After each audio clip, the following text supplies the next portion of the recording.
What's up, everybody? How y'all doing today? Thank you for tuning in. It's your girl, Marisha LaShay. What's up? Happy Sunday. What's goody in the hood? Y'all have to excuse me. Thanking God for another day.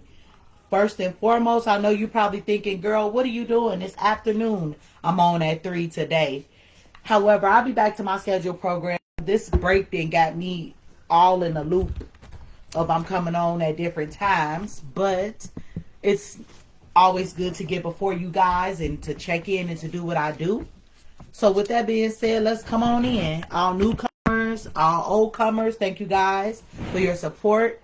Thank you guys for checking in, tuning in with me. You guys could be anywhere else, but you guys decided to be here with me. And for that, I am grateful for you and all that you are doing to support me. I appreciate you greatly. So first and foremost, you know I have to go ahead and give honor to God, who is the head of my life. Thanking him for another opportunity to get before you. Thanking him for just everything that he's doing in my life.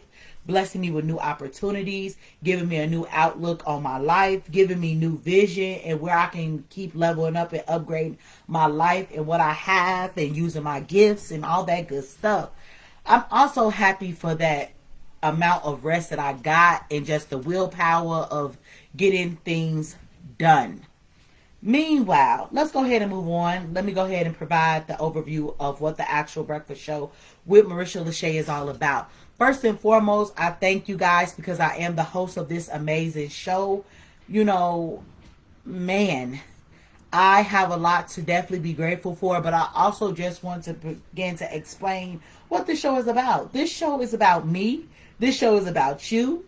This is about being able to provide an actual platform for people to express themselves based on real world topics that I am throwing out day after day in the months of November, April, June, and September. Those are the months that when this podcast was designed, that my father and I chose. It was a recommendation. It was a suggestion.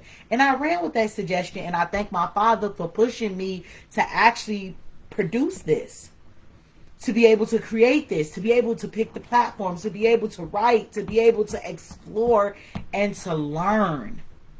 Because of him getting me up at 3 a.m. and us meeting and us coming together to build our goals and our aspirations and things like that, I appreciate him for that. So I always got to give his flowers because this show would not be where it is without God and my supporter. He is one of my supporters as it relates to me having this show. The reason why I have the breakfast show with Marisha LaShay, he is the reason.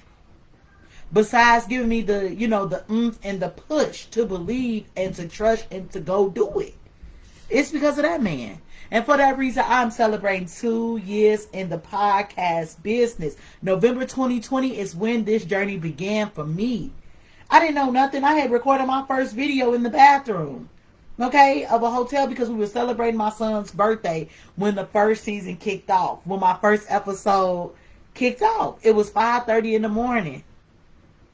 And I was getting on, talking, doing what I do best. All I know how to do is to use my gift of gab to inspire and to encourage and to motivate other people like me that look like me. And if you don't look like me, I still welcome you because it's not about color. Because we all go through different things, especially with being a woman, especially with being a mom, especially with being an educator, especially with dealing with low self-esteem and all the different other things that we encounter just as women alone. Meanwhile, with that being said, I'm also celebrating my 5th season. Hey. Meanwhile, I'm going to talk to you guys a little bit later about 2 of my goals that I definitely have.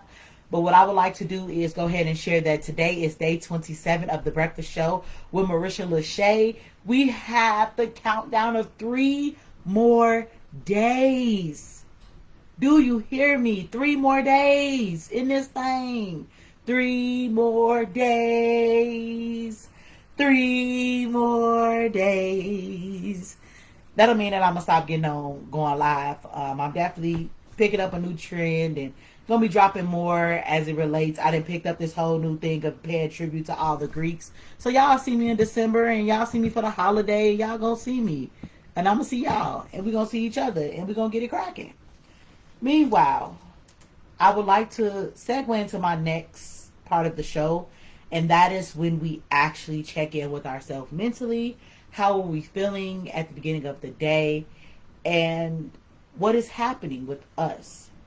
And we normally measure that on a scale from 1 to 10, 1 being the lowest and 10 being the highest.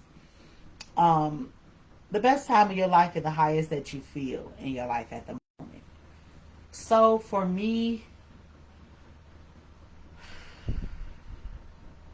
just want to take a moment to breathe before I share. I'm on 1,000 today. I'm definitely on 1,000 because I woke up. I'm well rested. I laid down just 12 hours ago at 3 this morning, almost 4, working on grades for students and making sure I had what I needed together for them. And today I know that I have to go ahead and get started with my week that's upcoming, and I'm just gonna put my best foot forward and make sure that everything is on point. That's what I could really do, honestly.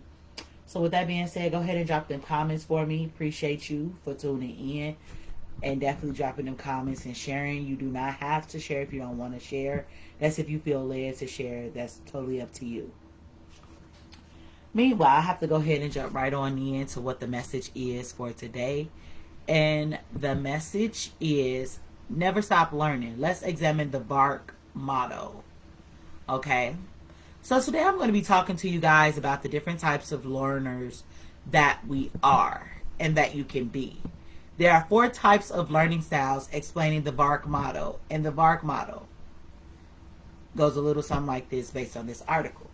If you have a kid or student that's being educated in a blended classroom or hybrid learning environment for the first time, chances are they could be feeling a bit lost. From adapting to a digital coursework to staying disciplined with minimal face-to-face interactions. Getting used to this new type of education may cause them to struggle, especially if their individual learning style isn't being addressed. Gaining momentum in the 1960 through tests like Myers-Briggs type indicator, the learning style theory posits that different students learn best when information is presented to them in a particular way. The learning style theory was popularized in 1992 when Fleming and Mills suggested a model of learning, the VARK model. It's used to explain the different ways that students learn. For an example, if a student is a visual learner, a verbal lecture alone might leave them feeling unengaged, confused, and frustrated.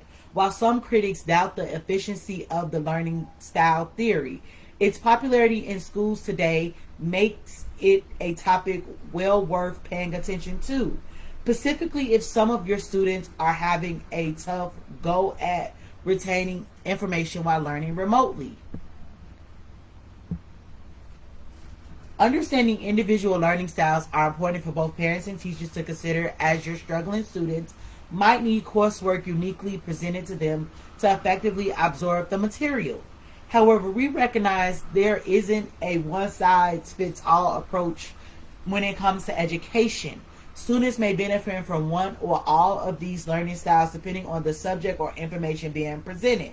For an example, with this guide, we will help you to identify the 4 core learning styles among your students, as well as provide you with helpful resources to easily implement changes in your curriculum to meet all the needs of all. What are the 4 learning styles? So in the VARK model, it includes visual, auditorial, reading and writing, and kinesthetic. There's an overview of all 4 learning style types. So first and foremost, I'm going to go ahead and hit on the visual. Visual learners are better able to retain information when it's presented to them in a graphic depiction, such as arrows, charts, diagrams, symbols, and more. Similar to how designers use visual hierarchy to emphasize specific design elements, visual learners thrive with clear pictures of information hierarchy. Okay, the second type of learner is auditorial, sometimes referred to as oral learners. Auditorial learners prefer listening to the information that is presented to them vocally. These learners work well in group settings where vocal collaboration is present, and they may enjoy reading out loud to themselves too.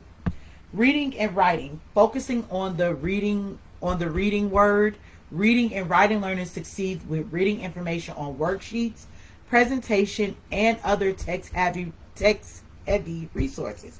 These learners are note takers and perform strongly when they can reference written text. And the last one is kinesthetic, taking a physical active role. Kinesthetic learners are hands-on and thrive when engaging all of their senses during coursework. These learners tend to work well in scientific studies due to the hands-on lab component of the course. The VARC model, 4 types of learning styles. Okay, so how to identify these type of learning styles? I'm going back to my visual learners. Visual learners enjoy analyzing and observing things like pictures, diagrams, and charts that showcase clear information in order of importance. You can oftentimes find visual learners by paying attention to students who are doodling, list making, or note taking. How to actually teach this learning style with visual learners? Whether you're using a whiteboard, smartboard, or giving a presentation, make more visual learners have enough time to process and absorb the visual cues. When possible, visual learners should have access to supplementary handouts that detail subject matter through clear visuals whenever possible. Additionally, allow these learners to draw pictures, diagrams, or doodles of what they are learning to reinforce retention.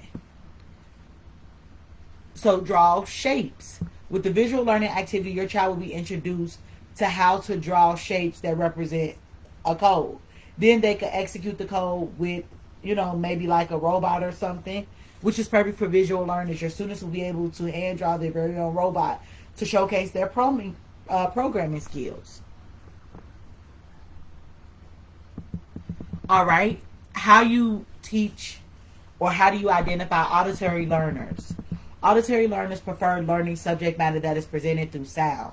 You can find auditory learners by paying attention to students who are actively engaging with a lecture. You may find them nodding along or asking frequent questions rather than taking written notes.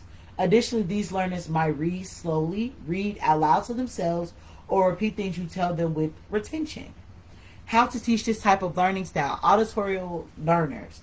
If you're giving a lecture, make sure you are addressing your auditory learners directly to get them involved in the conversation. Have them do things like verbally detailing a new concept they just learned, or ask them follow-up questions while giving them the time they need to respond. Group discussions, engaging videos, and audio recordings are other great ways to engage auditory learners in the classroom.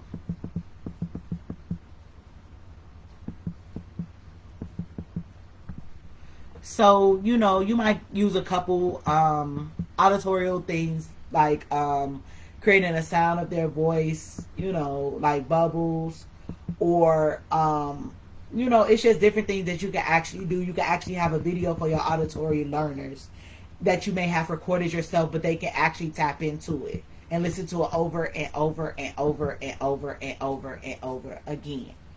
So my learning style type is reading and writing learners. How to identify this learning style in the classroom? Reading and writing learners.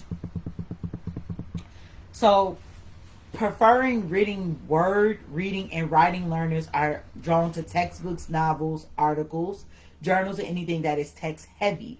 Similar to visual learners, you can find reading and writing learners by paying attention to the student who take elaborate notes. They reference the dictionary to learn new words, or they use online search engines to find answers to their questions. How to teach this learning type? Reading and writing learners. They're writing essays, performing in-depth research, reading textbooks, and more. Reading and writing learners prefer more traditional methods of subject matter delivery. However, make sure these learners have ample time to absorb written course material and give them every opportunity to get their ideas down on paper or a digital device. Okay. And how to address the kinetic learners, how to identify this type of learning style. So they are tactical learners, meaning they prefer to physically act out events or use all of their senses while learning. These type of learners are easy to find as they likely have a difficult time sitting still and might need frequent breaks during a heavy studying period. How to teach this type of learning style? Kinetic learners. When possible, get kinetic learners up and moving. If you're teaching Shakespeare, for an example, have them to act out a scene with a few kinetic focused peers. You can also create learning games that encourage these type of learners to move about the classroom at different points in the lesson. So with them, you got to go ahead and get it going. Definitely. Especially with, just my course of teaching. But this is some adults. Even as an adult, some people don't know how they learn best.